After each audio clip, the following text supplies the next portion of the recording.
Alright mga boss, magandang hapon sa inyong lahat. Kumusta kayong lahat mga idol, no?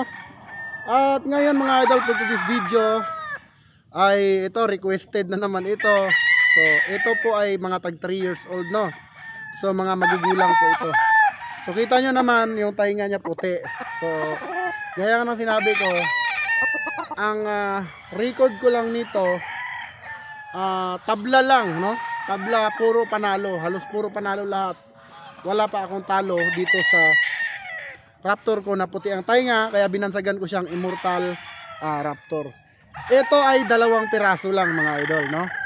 Kasi maraming nagre-request yung puti ang tainga, which is napatunayan naman kasi meron tayong buyers na nag-update na nilaban yung puti ang tainga natin at talaga namang nananalo. So ngayon mga idol, ito siya, 2 ito magkapatid. Ayan, 3 taon mga idol, ready to fight na po ito this coming December. Kasi ito, siguro mga November katapusan, kompleto na po lahat ito. So ito yung mga tinatawag kong Immortal Raptor, 90% winning percentage. At ito, ang pinaka bad record ko lang ay tabla. Almost panalo lahat mga idol. Kahit ngayon, nilalaban ko ito, talagang nananalo. At marami akong palabas nito ngayong early bird. So sa mga followers ko, nakita nyo naman yung minaydi ko, halos mga raptor lahat yung naka-brooder. So guys, ito na po yung request nyo.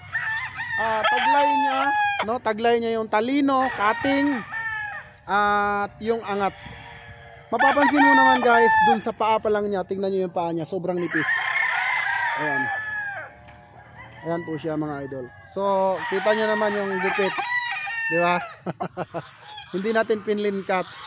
At ito talaga, basta puti ang tainga na Raptor. Kung sa mga buyers ko, pag lumabas po sa inyo ang puti ang tainga na Raptor, ingatan nyo po yan. Dahil, kikita kayo dyan mga idol. Dahil hindi kayo ipapatalo nyan. So, ito yung sa number TP33. Ayan po.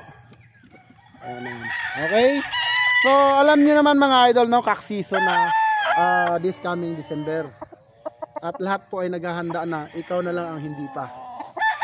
So guys, gusto mong bumawi, tara, let's go. Hamunin na natin sila.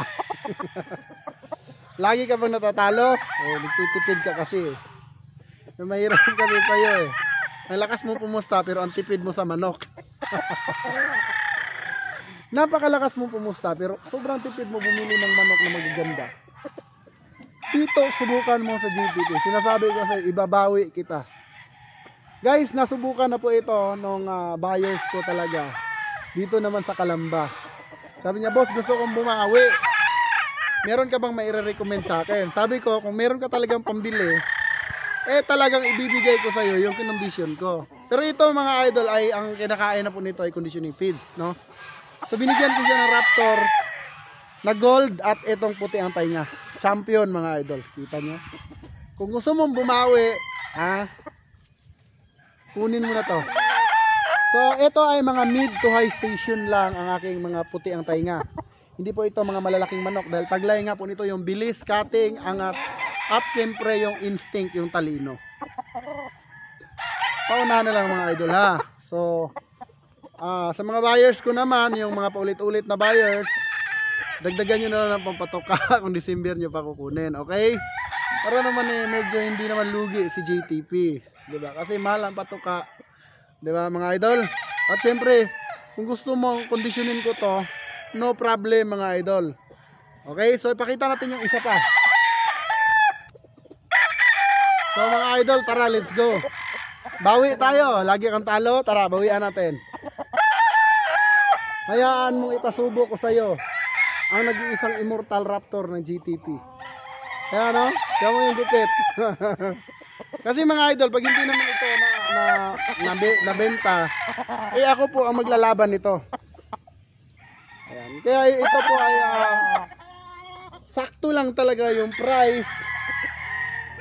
Sa lakas mong pumusta, magtitipid ka pa, di parang niloloko mo lang yung sarili mo niyan kung lakas mo pumusta tapos pag bumili ka ng manok, napakuripot mo.